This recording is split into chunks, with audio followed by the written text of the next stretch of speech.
Great. So I'll take you quickly through the slides. Thank you. We should never give that whole bio because you never have to read all of it. So who we are, United Way and 211 are both trusted community partners in most of the US. And we kind of are worked at the intersection of understanding social care. We have lots of healthcare partners and government services, and that's kind of the core competency around the partnering of United Way and 211. United Way does lots of other things, 211 does some additional things, but that's kind of where we intersect. And then we understand the social service ecosystem from that community perspective and can really help to give a lot of insights in how people navigate social determinants. 211, if you don't know, it is a 24-hour service available through the 3-digit dialing code.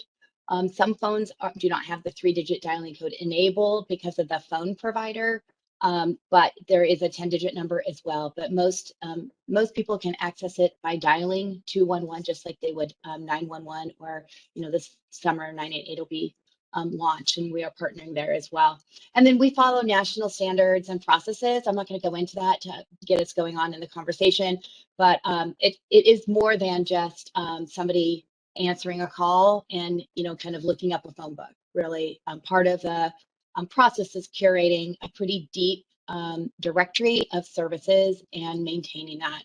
Last year, our INR specialists spent more than 2 million minutes on the phone talking with talking with people on a range of needs, and that resulted in 455,000 referrals in Wisconsin. When we look at top requests by referrals, and this is 211 proper, not specifically the Wisconsin Addiction Recovery Helpline, which I'll talk about in a minute, we can see that the number one requested need is housing, and we know that is an issue in the state and much of the United States. Healthcare is higher than 2019 because of the pandemic. We've been helping to respond, help people find where they need to go for testing or just public health information, immunizations. And then our next kind of category is mental health substance. An item to note here is this is the first year that access to foods or requests about foods and meals is about 50% of what it has been in historically, including 2020. So we track that. I'm showing you some high level data just to get a sense of what we track in 211. We don't have time to really go into it deeply, but we do look at year over year, what are we seeing as those trends? And then we also kind of show up in different ways in communities based on what our partners are asking 211 specifically to do. So many 211s partner with organizations around that coalition planning system capacity work. United Way is a big partner in that work. We also have a pretty big directory, so we're partnering with lots of organizations around kind of co-investing and curating that directory, so more of our funds can go into services and more of their funds can go into services, and we're not recreating the same thing. We do some population screening. We're through just a natural flow of phone calls. It's really kind of a pre-screening when you look at other screeners. And then referral navigation and closed loop, meaning we do gather information about what happens with those referrals and beyond just did they show up at the service. So in 2018, 211 was selected to power the Wisconsin Addiction Recovery Helpline. And that allowed us to take protocols that were in place in Milwaukee because of their partnership with Milwaukee County Crisis and other work that they do to really scale that across the state and upgrade the 211 services to include a standardized protocol for answering the Wisconsin Addiction Recovery Helpline. And about 90% of our INR specialists are trained to do that work. They do have to have an additional level of training in order to make those referrals and answer those calls. And you can see that that is available by dialing 211 or a specific number that gets rarely used. When you look at all the calls that come into the Wisconsin Addiction Recovery Helpline, 99% are coming in through 211 because it's an easy to remember number. And we also have a website that is structured differently than 211 proper, really from that point of view of what do you need to do to take your first step? Where are you getting assessed? How do we get you into that, into those services? Most people call wanting treatment, but how do we get them connected so that they're on their path to treatment and support? So we have the Some additional enhancements through the Wisconsin Addiction Recovery Helpline to 211 proper is, warm handoff to county intake, assessment, recovery organizations, and other partners, so that when somebody is making that first call to get help, they're not kind of deterred by then needing to dial another number. We're making those warm transfers over to those systems, and we see different response on those systems being available to take the call across the state. And then on the follow-up or closed loop, we're connecting back with callers to the extent we can get connected back, but we are required to make those follow-up calls to try to find out and offer additional assistance. And then there are priority populations that there's tighter time frames to make sure we're following if somebody's pregnant, et cetera. So this, you're not going to be able to read what's on this dashboard, but we collect lots of data points. We track, this top graph is really tracking the calls that come in to the Wisconsin Addiction Recovery Helpline, and you can see those trends have been trending higher in 2021 than they had previously, even through the beginning of the pandemic. And then we track all sorts of information, including the substance that's reported being used, where they're referred, how the caller reports that they're using the substance, where the calls are coming from, how those problem needs present, and then the additional needs that they may have that are non-substance use or mental health needs. So just to give you, another kind of look at that as we break that out. Oops, I see a label dropped off here. We see that and can follow that. With the pandemic, you can imagine the peaks and valleys really followed kind of news and when people were looking for information, but we can track that with at a pretty deep level into the types of referrals that we get and can see those peaks and valleys and start to be concerned if we're seeing peaks and we don't have an understanding of why. And I'll explain why that's important here in just a sec.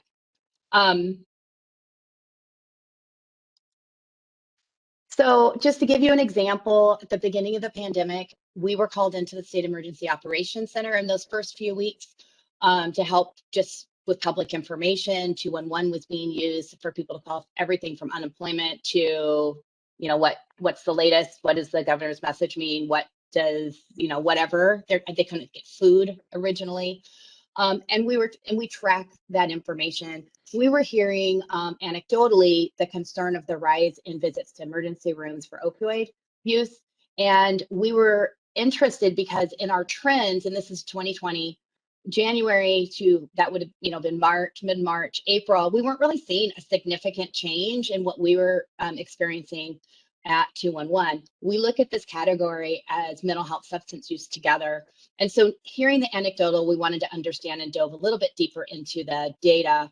And what we could see is when you pull out substance use, you can see in February, there was this increase. So 2020 is light blue, 19 is dark blue. We saw an increase in February of calls coming in. We were seeing that trend. We had a marketing campaign going at that time, so we can correlate it to there was additional information out in the community about the Wisconsin Addiction Recovery Helpline. But in March, we see this drop, and we see this drop more significantly than we ever had previously in the Addiction Recovery Helpline's history. We also saw that the mental health emotional support calls had also increased. When we started to look into why had people stopped calling a virtual, already online, virtual service, we started to put pieces together and started to plan with the state and how might we actually get some services recalibrated to help people get connected to where support. So for example, support services, AA classes were offline for a while. How could we get people connected to how those were coming online in a virtual way? So we did a complete review of the database, but also worked with DHS to understand before it was public, where are those services transitioning from in-person to virtual, and how can we get people connected? And if you go back and look, you can see that we see in May, we start to see kind of a more normal pattern with what we see on those calls coming in. And there were several things going on at that time, of course, But it's just to give you an example very quickly here in 5 minutes, how we use the data to then problem solve with our partners about what might be happening and how might we kind of get some additional services into communities. We also are advocating for some additional services for emotional support and different methods and connections between and allowances for connections between 211 and crisis centers, et cetera, so that we could start trying some new things. Some of which were really positive, including warrant transfers to Coulee recovery, and really getting connected to recovery coaches that were no longer able to be in the emergency rooms for a time. How could we get connected to them, because they were still operating and wanted to figure out how to get their referrals when they weren't able to be in emergency rooms. It's just an example. So and I'm going quick, but wanted to just give you kind of some information on how data at 211 can be accessed.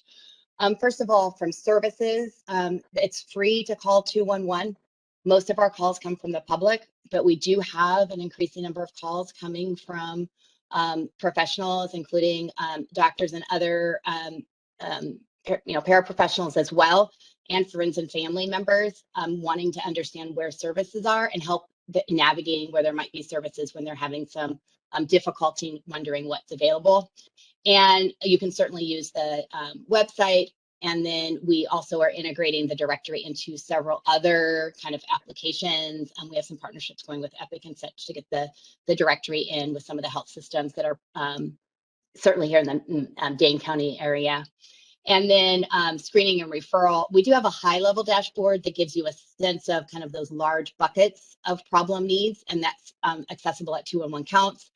And then we've partnered with several state agencies on kind of research projects to kind of pull our data and combine that with other sets to kind of have a better understanding of some of what is available. And then we're in the process of developing what will be known as the Wisconsin Information Referral Exchange, which is to help facilitate this sort of data across multiple platforms so that we can have a central repository that's accessible by those that just would benefit from having access to that data.